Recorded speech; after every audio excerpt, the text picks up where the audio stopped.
नमस्कार। Saraswati senior secondary school Surpura के YouTube channel पर आप सभी का एक बार फिर से हार्दिक स्वागत और अभिनंदन। आज हम सीखेंगे use of is, am and are, मतलब इज़, एम और आर का प्रयोग। उससे पहले थोड़ी सी बेसिक जानकारी, बेसिक सेंटेंस बनाने के लिए। जैसा कि आपको मालूम है कि काम को करने वाला होता है सब्जेक्ट। सब्जेक्ट यानी काम को करने वाला। अब एक बात यहाँ पर और ध्यान रखनी है कि काम को करने वाला जरूरी नहीं कि इंसान हो, पशु या कोई चीज़ भी हो सकती है जो सब्जेक्ट बनती है। आइए कुछ उदाहरण लेते हैं। जैसे कि मैं खुश हूँ, मैं, आई एम हैप्पी। चूहा दौड़ता है, अब मैं खुश हूँ इंसान हो गया, चूहा दौड़ता है, रैट रन्स। सूर्य गर्म है, द सन इज हॉट। तो इस प्रकार से हम इसका प्रयोग करते हैं। अब चलते हैं आगे। कई बार सब्जेक्ट के बारे में भी कहा जाता है, तो सब्जेक्ट जो है वो तीसरा ही कोई वर्ड होता है। जैसे कि खाना तो ठंडा है। अब खाना तो ठंडा है, यहाँ पर the food is called tube. इसी प्रकार से ऐसे अवसर दुर्लभ हैं, सच ओकेजन आर रेयर। और अगली बात हम करें तो यहाँ पर देखिए कोई सब्जेक्ट की बात हो गई, तो सब्जेक्ट के बाद बात आती है वर्ब की, यानी कोई भी काम, आना जाना, खाना, सोना, पढ़ना आदि बहुत से काम हो सकते हैं। तो हम जिस टॉपिक को लेकर चले थे, use of is, am, are, तो उसकी हम शुरुआत करते हैं। चलते हैं सीधा पॉइंट पर। यूज़ ऑफ इज़, यहाँ पर देखिए यूज़ ऑफ इज़ में आपको एक बात ध्यान रखनी है कि इज़ कहाँ लगाना है। ही, सी, इट या कोई एक नाम हो तो हमें इज़ का प्रयोग करना है।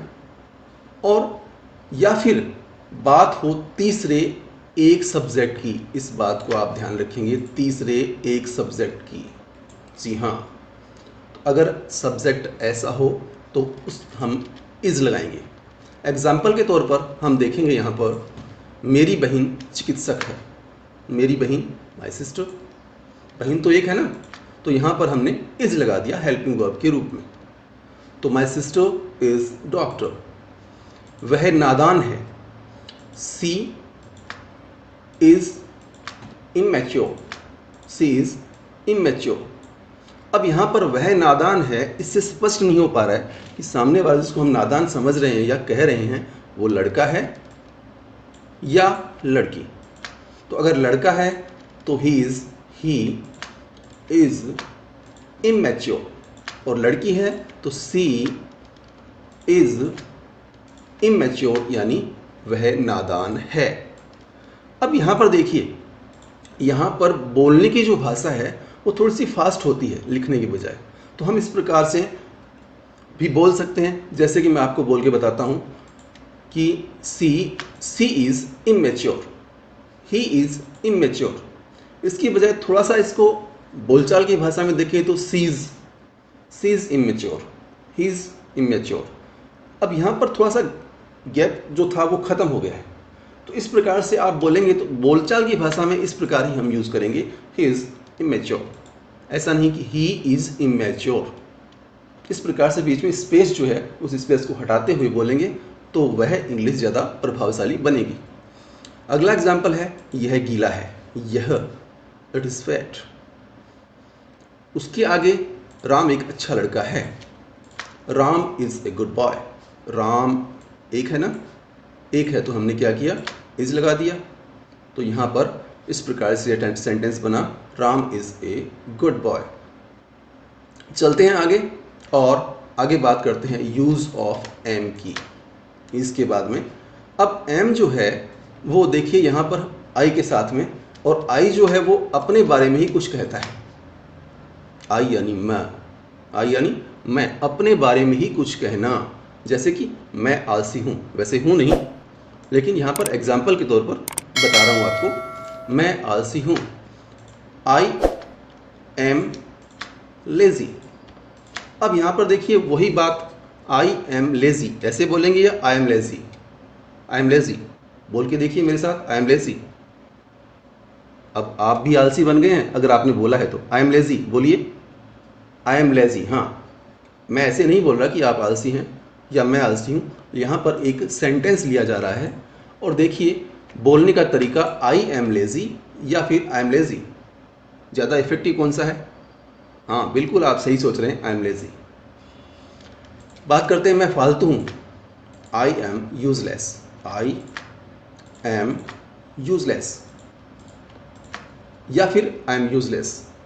तो इस प्रकार से आप एम का प्रयोग कर सकते हैं, ढेरों वाक्य बना सकते हैं, बहुत सारे सेंटेंस आप बनाइए, जो भी आपके दिमाग में आता है बनाइए ढेरों सेंटेंस और बोलिए। जितने सेंटेंस आप बनाएंगे दिमाग में बोलेंगे उतनी आपकी इंग्लिश स्ट्रांग होती चलेगी। बात करते हैं आगे यूज ऑफ आर की।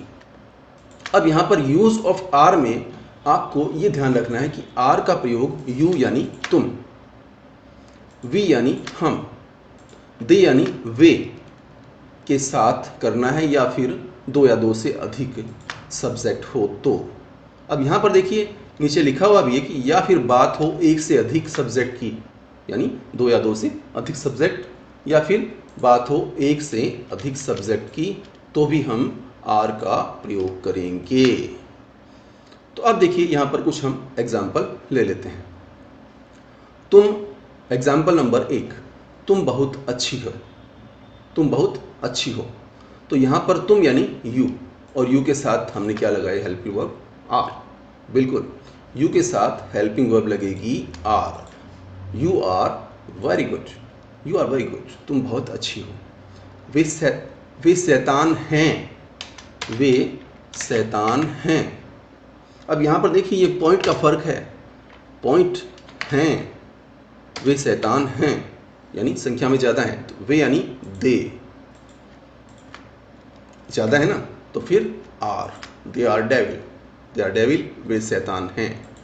हम भोले हैं, वी आर नेटिव, वी हम, यहाँ पर हम यानी वी, तो वी आर नेटिव। तो इस प्रकार से हमने एग्जाम्पल लिए आर के। अब बढ़ते हैं आगे। अब देखिए अभी तक जो आपने देखा और सुना, यहाँ पर हमने शुरुआत की थी बेसिक सेंटेंस से, उसके बाद में कुछ एग्जाम्पल लिए, उसके बाद में हम आए यूज़ ऑफ इज़ पर, उसके बाद में हम आए यूज़ ऑफ एम पर, उसके बाद में हम आए यूज़ ऑफ आर पर, और अब बात करते हैं, ये तो हो गया सिंगल सेंटेंसेस जो बनते हैं। अब इन सेंटेंस को हम 4 या फिर 5 प्रकार से बना सकते हैं। इस प्रकार से ये इनके स्ट्रक्चर हैं।